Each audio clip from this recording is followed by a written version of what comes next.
President Bola Ahmed Tinubu addresses Aviation Africa 2023, says robust transportation sector key to economic development.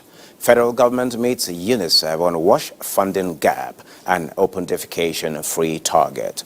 Plus, oil prices tick up as markets zoom in on supply tightness. The program is Business Express, reaching you from Abuja, Nigeria's capital. I am Benny Adams, your guide.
Good to have you join us at this time. It's that time we talk business as we bring you up to speed with happenings around the globe.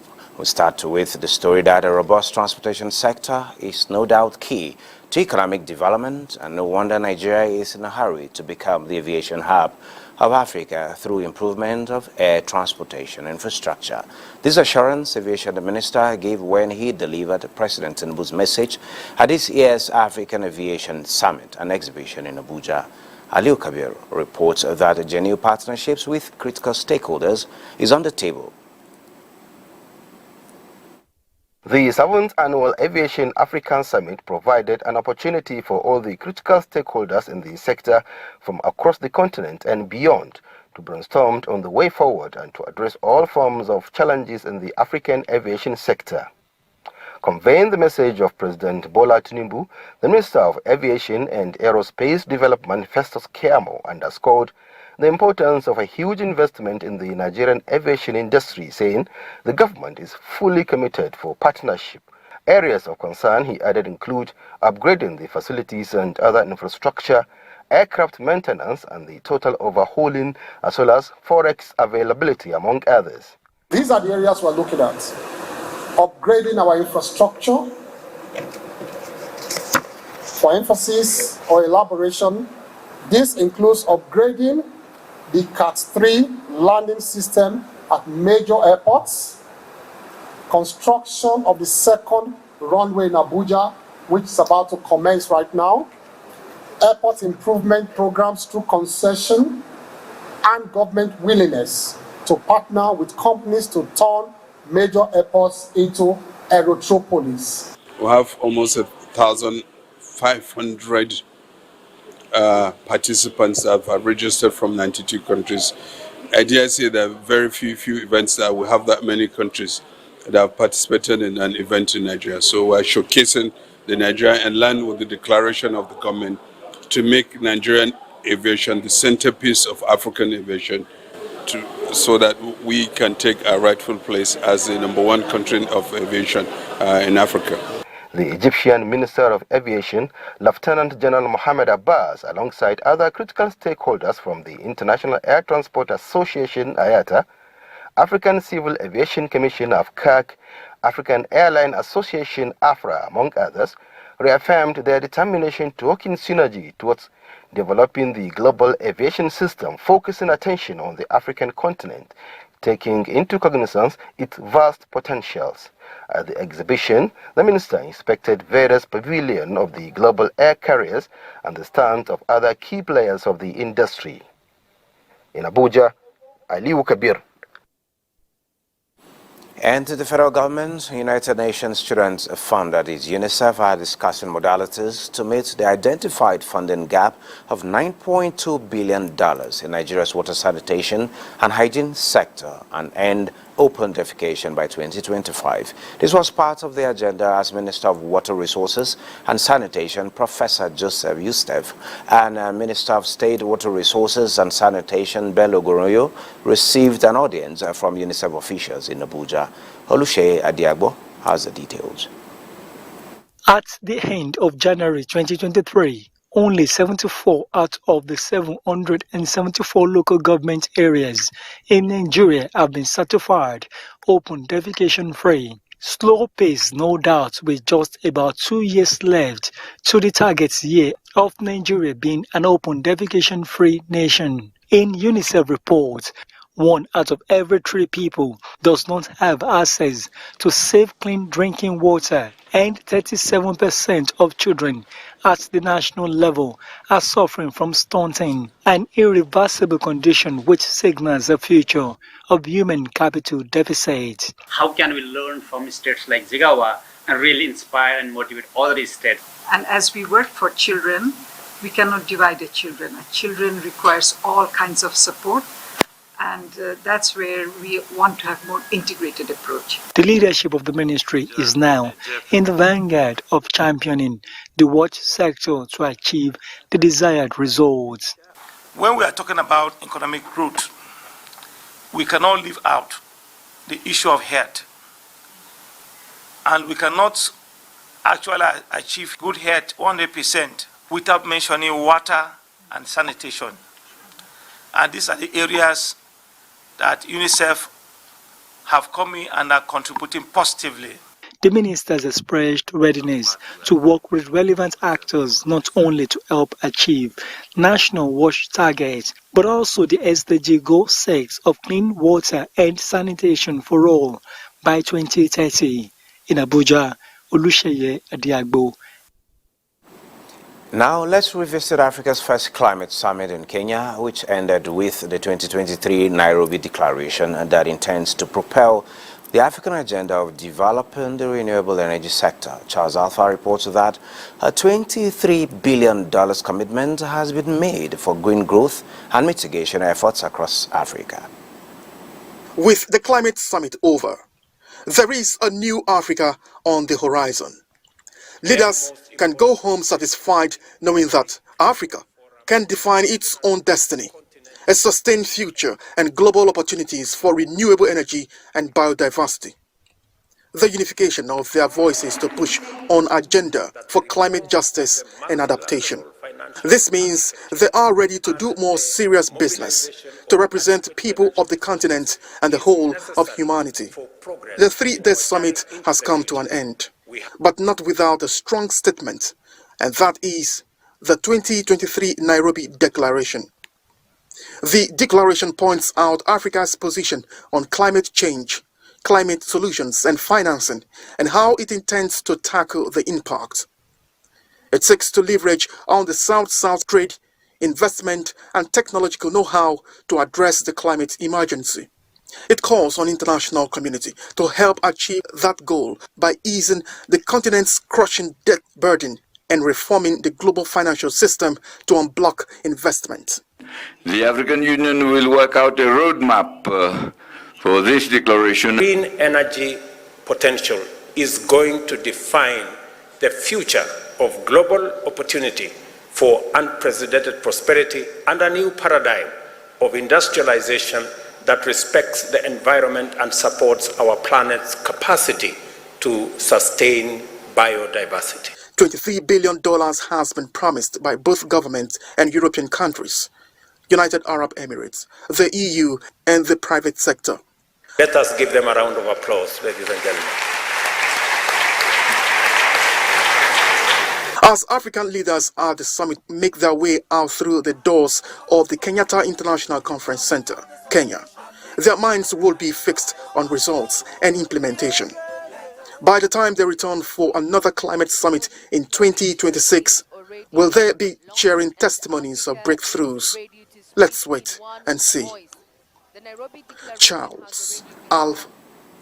Now, they just concluded Summit 6 to address key issues around climate change, including green growth, carbon pricing, climate financing, climate adaptation, and renewable and clean energy, among other issues.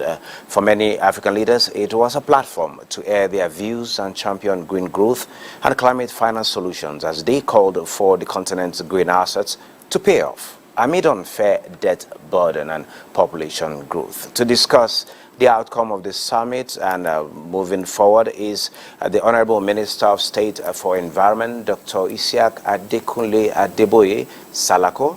You're welcome to Business Express, Honorable Minister. Thank you very much. I'm happy to be here. Great. You were there.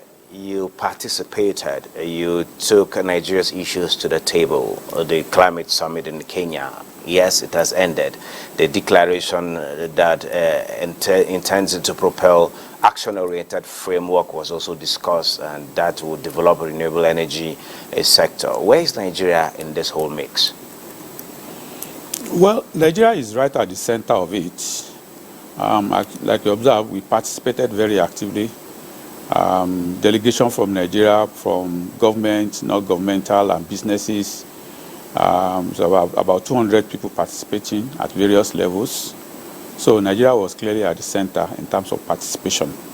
And in terms of results from the summit itself, I foresee Nigeria also benefiting optimally. In your intro, you did mention the amount of money that has been pledged by various countries and organizations. And Nigeria is already putting its act together. We already have a plan to the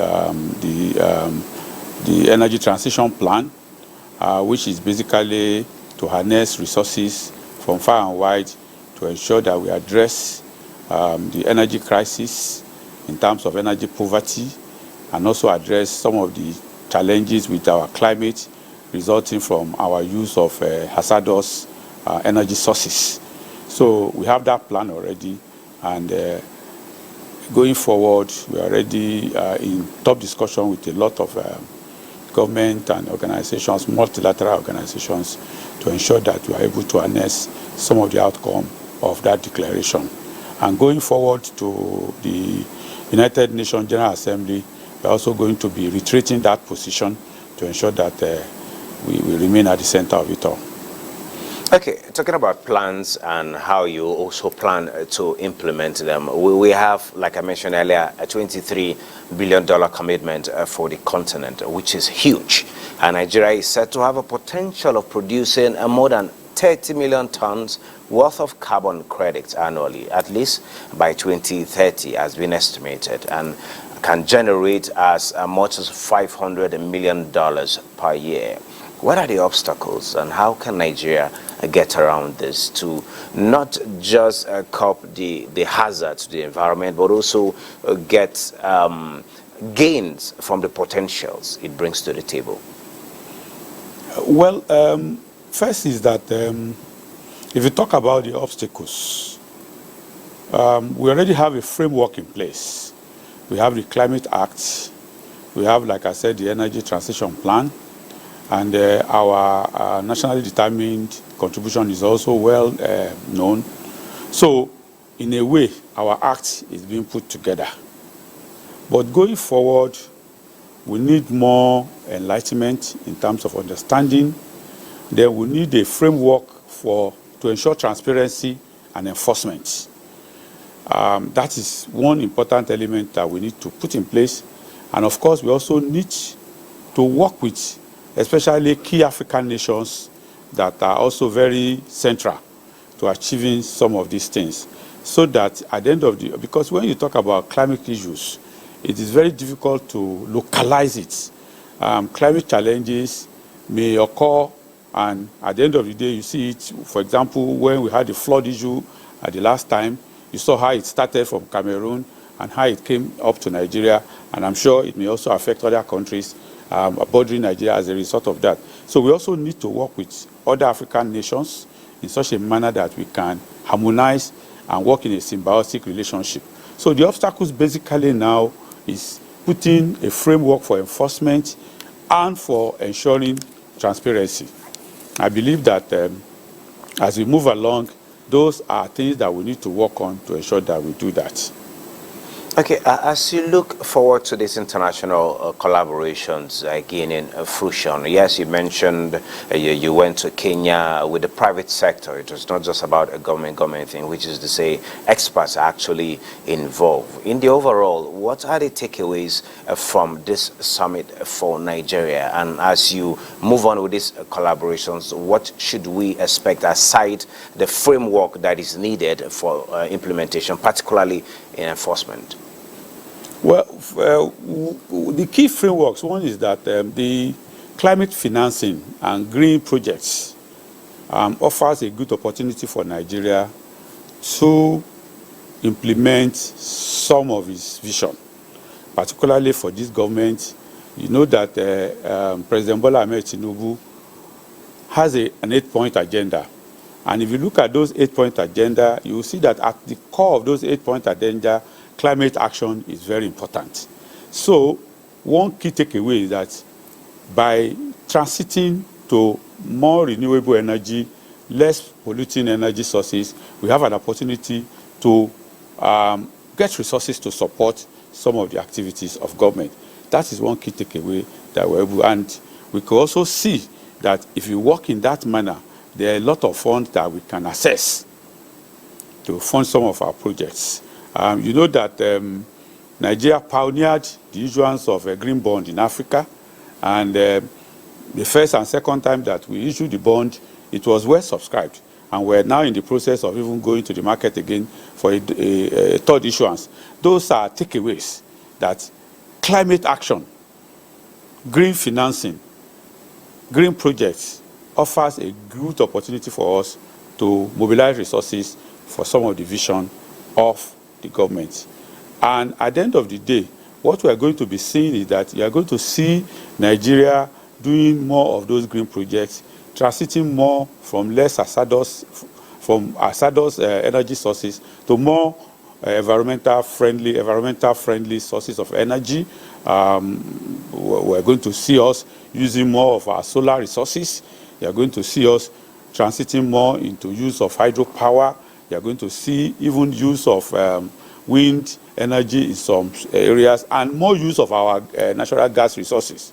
So those are things that we need to get done moving forward.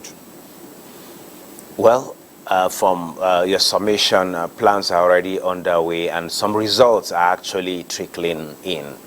That doesn't take us away from those various environmental challenges that we have, from oil spillage in the Niger Delta to desertification in the far away north.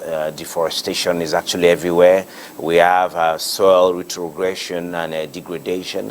We also have the biodiversity issue, talking about erosion, the pollution, climate change, all threatening livelihoods, and food security, which is central to the President's 8-point agenda, like you earlier mentioned. What are your plans towards tackling all of this? There's a whole lot of issues, and it needs a whole lot of financing. While we're looking for support from meetings like the COP28, which is going to be held in Dubai in November, I guess, and also the United Nations. In country, what are we doing? Is it ecological fund? Where are we raising funding to tackle some of these issues?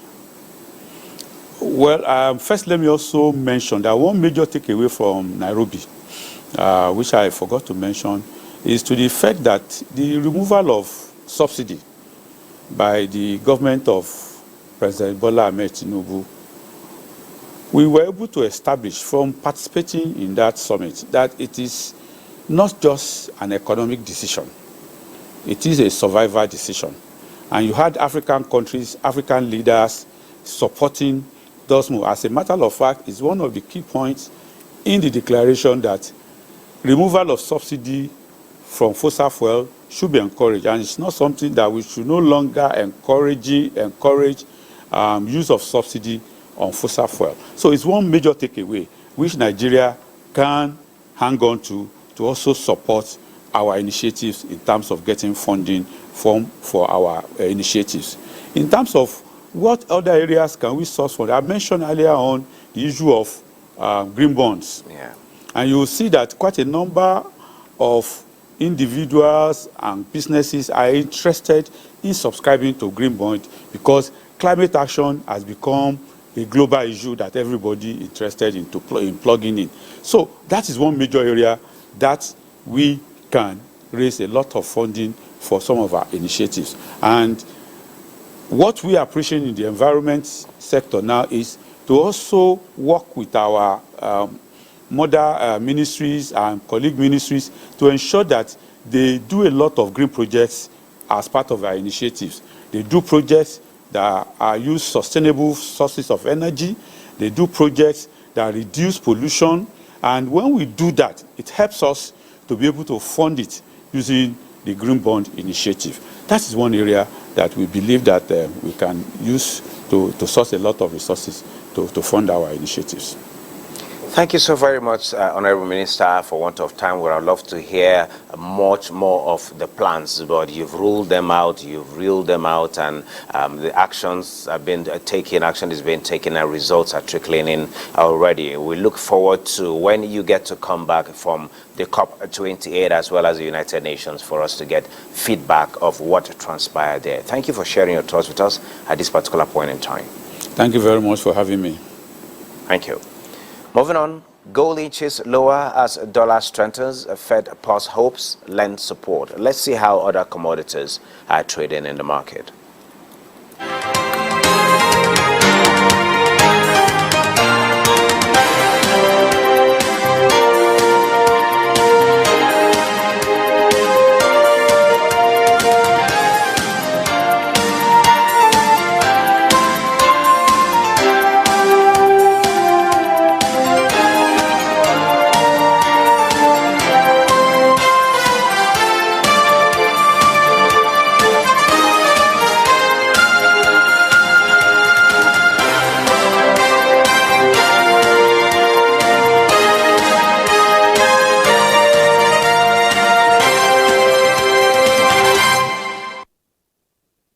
Oil prices edged higher on Thursday after dipping slightly in a previous session as markets refocused on expectations of tight crude supply for the rest of 2023. International benchmark Brent futures climbed 7 cents to $92.05 a barrel, while U.S. West Texas Intermediate crude rose 19 cents to $88.71.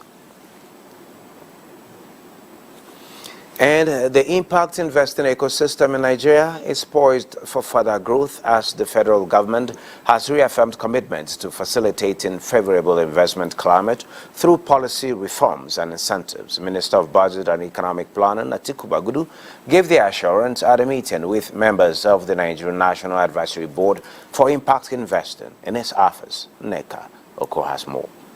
Investors continue to seek ways of utilizing financial resources to address pressing social and environmental issues while generating financial returns. But this has not been without challenges. So what are we trying to do with the National Advisory Board is to establish collaborations with partners from the supply side of capital, the demand side, intermediation of capital, as well as policy stakeholders to build this ecosystem. We believe that with policy we can unlock these barriers and channel capital to where it is needed the most. The administration will do what is necessary to ensure that the macroeconomic environment supports investment decisions. The Minister of Budget and Economic Planning also met with representatives from the Bill and Melinda Gates Foundation.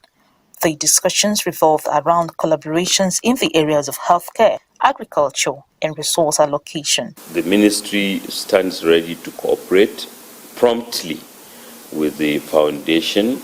Over the past 10 years, we invested around $2 billion US dollar in Nigeria. And we are going through a strategy refresh that will allow us to expand our program. The foundation commended Nigeria's efforts in polio eradication and the progress towards achieving universal healthcare coverage and pledged continued support in this regard. In Abuja, Neka Oko. Now, Europe stocks open mixed ahead of ECB rate decision. Let's join Aneka Oko for an update. Good morning, Aneka. How is the market faring this morning? Good morning, Benny. Hello and welcome to the global market segment. Asia-Pacific markets mostly rose this Thursday, even as the U.S. inflation rate in August came in hotter than expected at 3.7% compared to economists' expectations of 3.6% in a Dow Jones survey. Now, the Japan's Nikkei 225 rose 1.44% for its best session in a week and a half, with the Hang Seng Index up 0.06%, while the Shanghai Composite dipped 0.21%. European markets opened mixed as investors in the region look ahead to the European Central Bank's next rate decision. The DAX slipped 0.3%.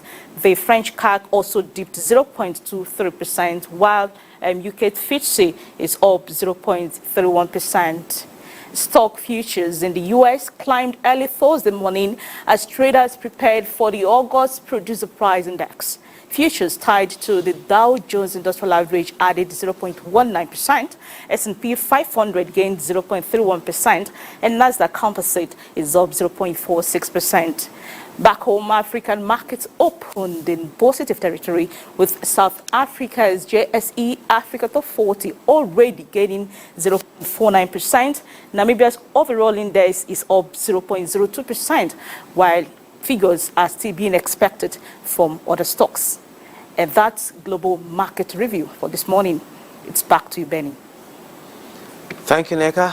And this is where we end this edition of Business Express. We value your feedback, so keep the comments, observations, or suggestions coming. Be informed that all previous episodes are available on YouTube on NTA's channel. Business Express returns tomorrow, Friday at 3 p.m. I am Benny Adams saying, have a wonderful day ahead.